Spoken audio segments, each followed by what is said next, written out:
এমন এক যুগে এখন আসছি যে যুগটা এআইয়ের যুগ। এই যুগে মানুষ এখন ভিডিও বা ছবি বানানোর প্রয়োজন হয় না। অটোমেটিকলি মানুষ ভিডিও আপনার সেম চেহারা দিয়ে সেম ভয়েস দিয়ে আপনাকে ভিডিও বানিয়ে দিতেছে। এআই এত প্রযুক্তি, এত উন্নত প্রযুক্তি হয়েছে, কিন্তু এই প্রযুক্তির ক্ষেত্রে কিন্তু আমরা একটা আতঙ্কের মধ্যে আছি। কারণ হচ্ছে বর্তমান যারা নারী সমাজ, আমাদের ভাই বোন যারা আছে, যারা নারী সমাজ আছে, তাদের জন্য কিন্তু একটা ভয়ঙ্কর একটা পরিস্থিতি।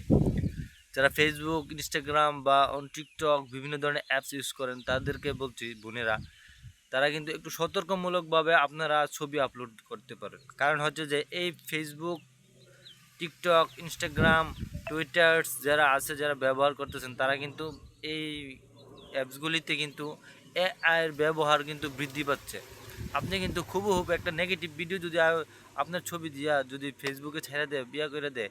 কারণ গতকাল একটা নিউজ দেখলাম যে একটা মেয়ে আত্মহত্যা করছে। কারণ আত্মহত্যার রিজন হচ্ছে যে মেয়েটা যে এআইয়ের মাধ্যমে হয়তো বা তার খারাপ একটা ভিডিও ফেসবুকে ভাইরাল হয়েছে।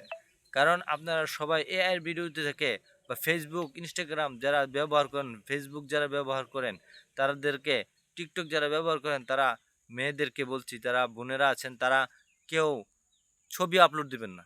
ছবি আপলোড দিবেন না। ছবি আপলোড দিলে বা আপনি একটা ভিডিও আপলোড দিয়েছেন, আপনার এই ভিডিও থেকে বা এই ছবি থেকে ঠিক এআই আপনাকে খারাপ বা নেগেটিভ একটা ভিডিও বানিয়ে নিতে পারে। উম, কিছু দুষ্কৃত্য মানুষ আছে, যারা কিছু খারাপ মানুষ আছে, তারা কিন্তু আপনাদের এই খারাপ ভিডিও বানিয়ে ফেসবুকে আপলোড করে দিতে পারে।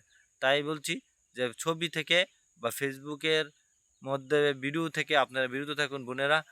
সাবধান থাকুন, ভালো থাকবেন।